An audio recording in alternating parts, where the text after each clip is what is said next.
This is Monday Motivation, and I am the real Ty Tyson. The breakfast bite for today is prepare for greater.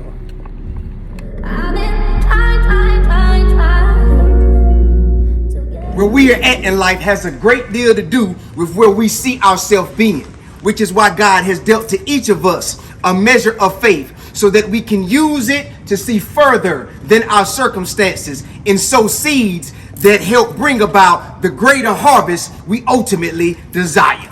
I would have lost heart unless I had believed that I would see the goodness of the Lord in the land of the living.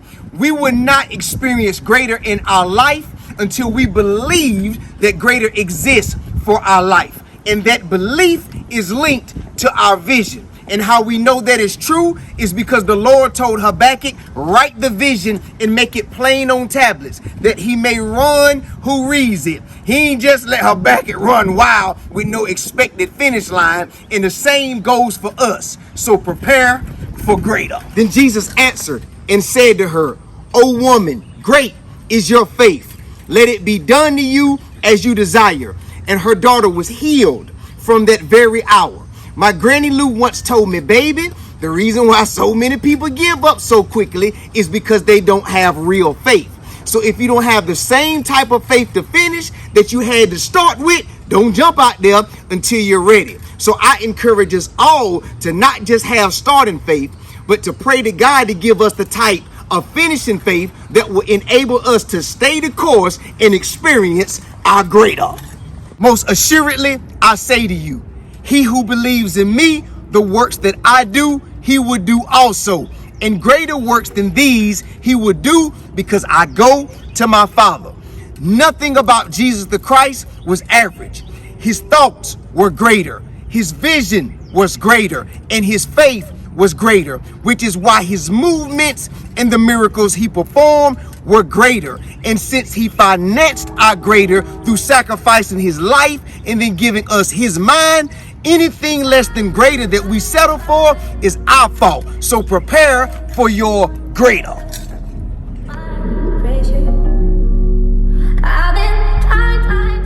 There's a story in the Bible about a man named Noah who was a father figure that found grace in the eyes of the Lord. So God spoke to Noah about the end of all flesh coming through flood waters. And he instructed Noah to build an ark so that he and his family would survive.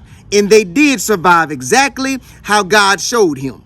So on Father's Day, 2021, I want to encourage every father, the fathers to be, and those playing the role of a father to prepare for greater by spiritually building an ark around your family that is composed of love, respect, patience, understanding, dedication, and trust. So remember, where we're at in life has a great deal to do with where we see ourselves being, which is why God dealt to each of us a measure of faith so that we can use it to see further than our circumstances and sow seeds that help bring about the greater harvest we desire.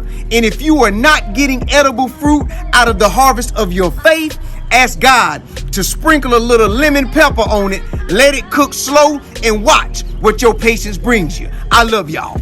Go.